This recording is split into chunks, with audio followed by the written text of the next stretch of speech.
আমি আপনাদেরকে একজন সফল ব্যক্তি সম্পর্কে বলতেছি। জুলাইবিস রাদিয়াল্লাহু আনহু ছিলেন কালো মানুষ। কেমন? একটু কালো, যে খুব উচ্চ বংশের না, ঠিক আছে, খুব উচ্চ বংশের না, খুব সুদর্শন না, খুব লম্বা না, খাটো টাইপের মানুষ, একটু বেটে টাইপের মানুষ। টাকা পয়সা একদমই নাই, একদমই টাকা পয়সা নাই, বংশমর্যাদা এই সব দিক থেকে তাকে আন্ডার স্টিমেট করা হয় আর কি। এমনকি ফিজিক্যাল স্ট্রাকচারও তারা আমাদের অনেকের মধ্যে সুদর্শন। তার অবস্থা কেমন? নবী সাল্লাল্লাহু আলাইহি ওয়াসাল্লামের সাহাবীরা অন্য হাদিস থেকে বলেছেন যে নবী সাল্লাল্লাহু আলাইহি ওয়াসাল্লাম মসজিদে যেতেন, মদিনায় মসজিদ নববীতে যেতেন, রাস্তার পাশে তিনি পড়ে থাকতেন। ধরেন আমরা মসজিদে হেঁটে আসতেছি, রাস্তার পাশে একজন বসে আছেন, গায়ের জামা কাপড় খুব একটা উন্নত না, ছেঁড়া, তাসবিহ নিয়ে জিকির করতেছেন। আপনি কি খুব ফোকাস করবেন তার দিকে? করবেন না। কিন্তু মানুষ তার দিকে ফোকাস করে না খুব একটা, যাওয়া আসা করে, সে পড়ে থাকে। কেউ খাবার দিলে খায়, না দিলে খায় না। এইভাবেই তার দিন যাচ্ছে। কোথাকার ঘটনা এটা? মদিনায়, হিজরতের পরের ঘটনা। সাহাবীর নাম জুলাইবিস রাদিয়াল্লাহু আনহু। খুব উচ্চ বংশের না, অর্থবিত্ত নাই। বারবার বলছি, আমি রিপিট করতেছি কেন? বিকজ এটা আপনাদের সাথে অনেক অনেক মানে সাইকোলজিক্যালি মিলবে বিষয়টা অনেকের সাথে, এবং এটা আমাদের খুব ভালো করে জানাও দরকার আছে। একদিন নবী সাল্লাল্লাহু আলাইহি ওয়াসাল্লাম তাকে বললেন যাওয়ার সময়, হে জুলাইবিস, তুমি কি বিয়ে করবা? প্রশ্নটা কি? খুব মজার আলোচনা না এটা আমাদের কাছে, অনেকের কাছেই। হে জুলাইবিস, তুমি কি বিয়ে করবা না? প্রশ্নটা এরকম ছিল, হে জুলাইবিস, তুমি কি বিয়ে করবা না? উনি তো আকাশ থেকে পড়লেন, ইয়া রাসূলুল্লাহ, আমাকে কে বিয়ে করবে? আমার না আছে চেহারা সুরত, না আছে আমার বংশমর্যাদা, না অর্থবিত্ত, আমি কিভাবে বিয়ে করবো? কে মেয়ে দিবে আমাকে? কে আমাকে মেয়ে দিবে? তো ওদিন নবী সাল্লাল্লাহু আলাইহি ওয়াসাল্লাম চলে গেলেন, কিছু বললেন না। পরের দিন আবার বললেন, ইয়া জুলাইবিস, আলা তাতাযাওয়াজ, তুমি কি বিয়ে করবা না? একই উত্তর, ইয়া রাসূলুল্লাহ, আপনি গতকালকে এক কথা বললেন, আবার বলতেছেন বিয়ে করবো না, আমাকে কে বিয়ে করবে? তৃতীয় দিন নবী সাল্লাল্লাহু আলাইহি ওয়াসাল্লাম আবার বললেন, আলা তাতাযাওয়াজ ইয়া জুলাইবিস, তুমি কি বিয়ে করবে না হে জুলাইবিস? তিনি এবার বলছেন, আপনি কি আমার সাথে রসিকতা করতেছেন? আমাকে কে বিয়ে করবে? তো নবী সাল্লাল্লাহু আলাইহি ওয়াসাল্লাম বললেন যে অমুক আনসারী সাহাবীর বাসায় যাও। অমুক আনসারী সাহাবীর বাসায়, আনসারী সাহাবী কারা? যারা মুহাজির সাহাবীদেরকে আশ্রয় দিয়েছেন।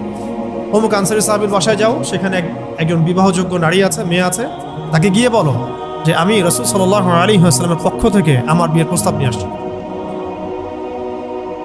তিনি গেলেন, যাওয়ার পরে বললেন যে আমাকে প্রস্তাব সহ পাঠানো হয়েছে। মেয়ের বাবা আর মায়ের রিয়াকশন ছিল অনেকটা সাধারণত যা হয় তেমন আর কি। তুমি বিয়ের প্রস্তাব নিয়ে আসছো, তুমি কি খাওয়াবা মেয়েকে?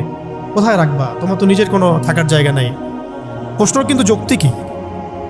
আমি মেয়ের তো বাবা, আমিও তো এই প্রশ্নই করবো নাকি? প্রশ্ন করবেন না? আপনার মেয়ে থাকলে এভাবে প্রশ্ন করবেন তো আপনি।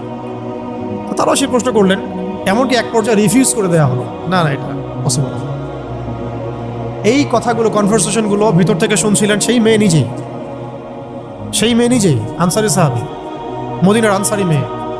মদিনার আনসারী মেয়েরা কিন্তু অনেক সুদর্শন তৎকালীন সময়কার, উচ্চ বংশের, সুদর্শন, খুবই ইলেমওয়ালা হতেন তারা, হিপস ক্ষমতা খুব থাকতো, খুবই জজবাওয়ালা, মানে জিহাদের মাঠে একদম যুদ্ধ করেছেন তারা, একদম নবী সাল্লাল্লাহু আলাইহি ওয়াসাল্লামের আশেপাশে ছিলেন।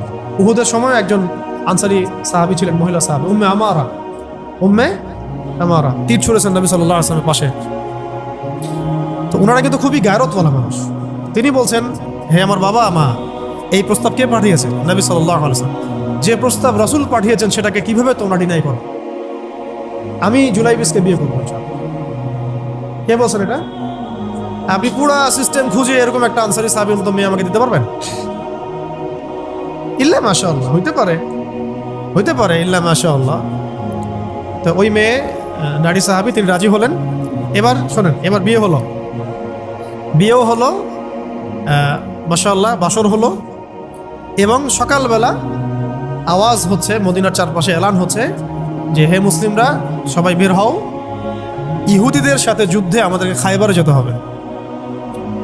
ইহুদিদের সাথে যুদ্ধে আমাদেরকে খায়বার আক্রমণ করতে হবে। নবী সাল্লাল্লাহু আলাইহি ওয়াসাল্লাম তোমাদেরকে আদেশ করেছেন। এটা কিন্তু হুদাইবিয়া সন্ধির পরের ঘটনা।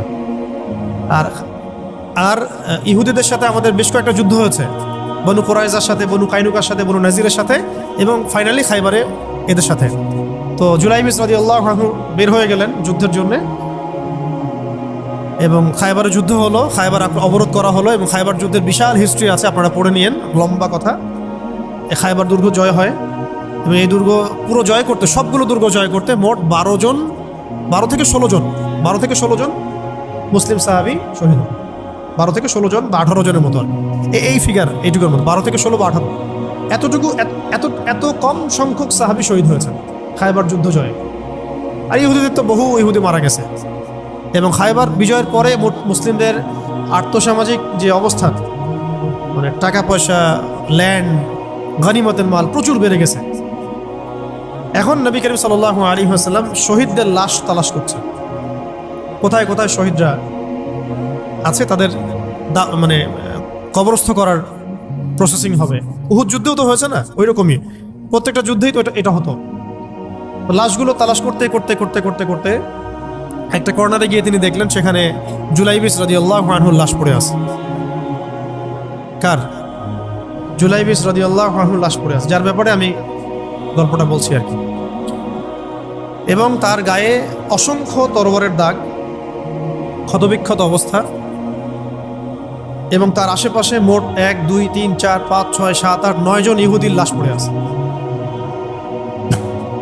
ছোট সাহাবী, বলেছি আকৃতিতে ছোট, খুব উঁচু বংশের না, অর্থ সম্পদ কম, দেখতে সুন্দর না।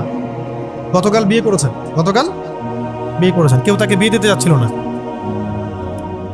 তার এক পাশে কয়জন ইহুদির লাশ, তার পাশে মোট 9 জন ইহুদির লাশ পড়ে আছে, মাঝখানে তার লাশ ক্ষতবিক্ষত অবস্থায়। এই অংশটুকু আপনারা পড়ে নিয়েন, পড়লে আরো ভালো ফিল করবেন, একা একা পড়লে আরো ভালো ফিল করবেন। নবী সাল্লাল্লাহু আলাইহি ওয়াসাল্লাম নিজে তার কাছে গেলেন। হাদিসের মধ্যে আসছে, সিরাতের কিতাবের মধ্যে আসছে, নবী সাল্লাল্লাহু আলাইহি ওয়াসাল্লাম নিজে তার কাছে গেলেন। যাওয়ার পরে তার যে মাথা, সেই মাথার পাশে নবী সাল্লাল্লাহু আলাইহি ওয়াসাল্লাম বসলেন। বসার পরে নিজের হাতে জুলাইবিস রাদিয়াল্লাহু আনহুর চেহারা থেকে এরকম করে ধুলাবালিগুলো সরানো, নবী সাল্লাল্লাহু আলাইহি ওয়াসাল্লাম তার গা থেকে রক্তগুলো আমাদের নবী সাল্লাল্লাহু আলাইহি ওয়াসাল্লাম মুছলেন, আদর করলেন, চুলগুলো ঝাড়লেন। দৃশ্যটা চিন্তা করেন, তার চুলগুলো তিনি ঝাড়তেছেন, চেহারা থেকে রক্তগুলো মুছতেছেন। কে? নবী সাল্লাল্লাহু আলাইহি ওয়াসাল্লাম তার চেহারা ধুলাবালিগুলো মুছতেছেন। নিজের এই পায়ের মধ্যে, উরুর মধ্যে তার মাথাটাকে নিয়ে এসে রাখলেন নবী সাল্লাল্লাহু আলাইহি ওয়াসাল্লাম। রাখার পর এইভাবে আদর করতেছেন।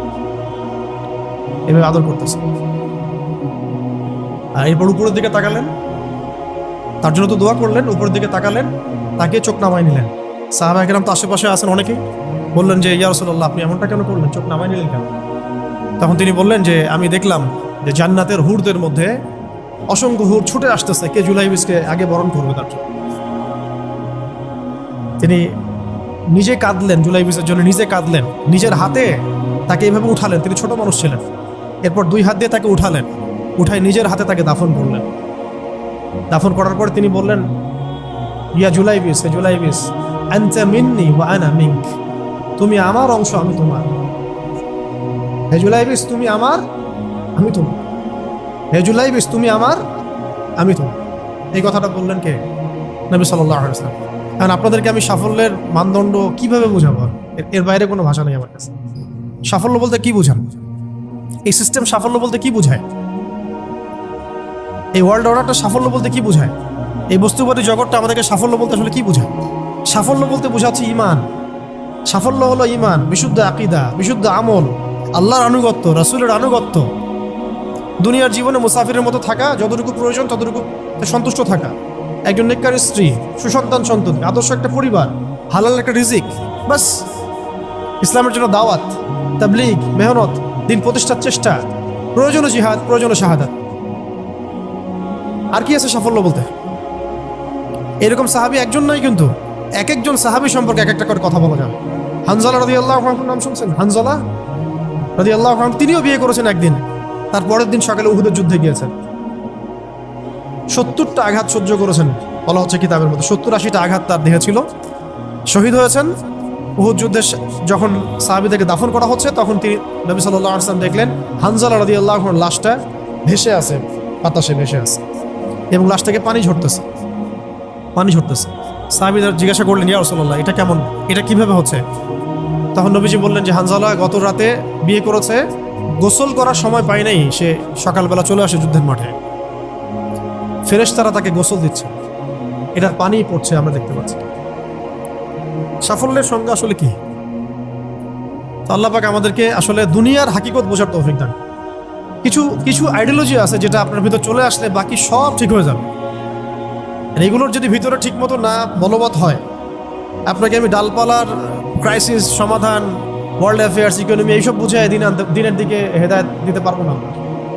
কিছু বিষয় ভিতর থেকে আসতে হবে, যে আগে আপনাকে হাকিকত বুঝতে হবে, আসলেই দুনিয়া কি, আখেরাত কি, গন্তব্য কোথায়, কোত্থেকে আসছি, কোথায় যাব, কোত্থেকে আসছি, আমরা যাব কোথায়, কোত্থেকে আসছি, যাব কোথায়, মাঝখানের সময় আমার কাজ কি, কে আমার নবী, কি আমার দিন, আমার দিনের মৌলিক বিষয়গুলো কি, দিনের ইলম কি, আমল সালেহ কি, দিন প্রতিষ্ঠার মেহনত কাকে বলে, কি কি করলে আল্লাহ পাক আমাকে কালকে আমাদের মাঠে নবীদের, শহীদদের, সিদ্দিকদের সাথে হাসর করাবেন।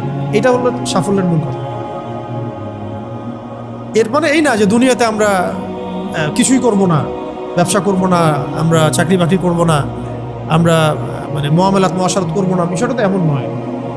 কিন্তু কথা হচ্ছে আমাদের মূল উদ্দেশ্যটা কি হবে। স্ত্রী সন্তান তো আমাদেরও আছে, কেন আপনি তাদের ভরণ পোষণ দিবেন, কেন তাদেরকে আপনি বড় করবেন সুন্দর করে? বিকজ তারা আপনার জন্য রিজিকের অংশ, তারা আপনার তাজারিয়া, তাদের উপর আপনার হক আছে, আমার উপর তাদের হক আছে। যার যার হক আমি কেন আদায় করবো? আল্লাহর সন্তুষ্টির জন্য, আল্লাহর সন্তুষ্টি অর্জনের জন্য সব কাজ করা, রাসূলের তরিকায় সব কাজ করা এবং হালাল খেয়ে কাজ করা। এগুলো আমাদের সবাইকে যত দ্রুত সম্ভব এগুলো ঠিক করে ফেলতে হবে।